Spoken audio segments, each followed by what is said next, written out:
እግዚአብሔር ሆይ እናመሰግናለን። ዛሬም ደግሞ በቃልህ ተናገረን። ለዚህ ጉባኤ መልእክት አለ እንደተናገርከኝ ለወንድሞቼም ለእህቶቼም እንድትናገር ልባቸው እንዲከፈት በመልካም መሬት ላይ ቃልህ እንዲወድቅ 100 ፍሬም እንዲያፈራ በኢየሱስ ክርስቶስ ስም እጸልያለሁ። የዘላለም አባት እግዚአብሔር ሆይ ሁሉን ላንተ አሳልፈን ሰጠን።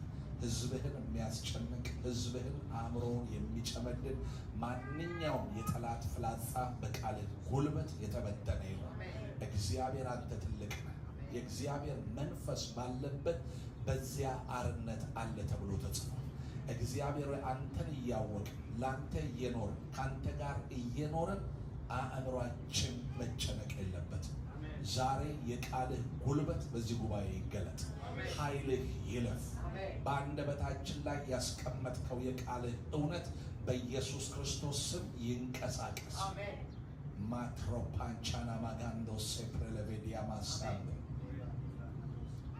ወገኖቼ በዘፍጥረት ላይ የእግዚአብሔር ቃል ሲናገር እግዚአብሔር አብ ሰማይ ይሁን አለ፣ ሰማይ ሆነ። ምድር ይሁን አለ፣ ምድር ሆነ። ብርሃን ይሁን አለ፣ ብርሃን ሆነ። እግዚአብሔር በቃሉ እየተናገረ ሁሉ ሆነ ይላል።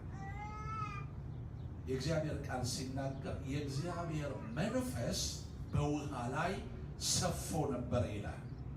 በውሃ ላይ ሰፎ ነበረ።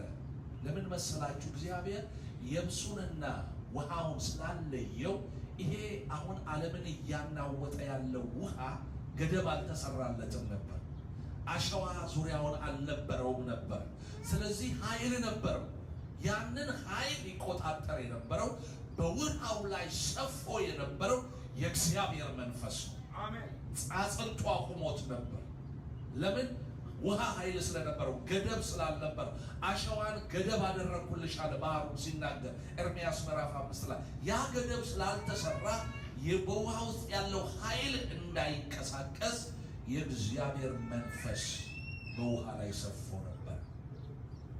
ዛሬም በሕይወታችን የሚያናውጠንን ኃይል በውስጣችን ያለው መንፈስ ቅዱስ በኢየሱስ ክርስቶስ ስም ጸጥ ያደርገዋል።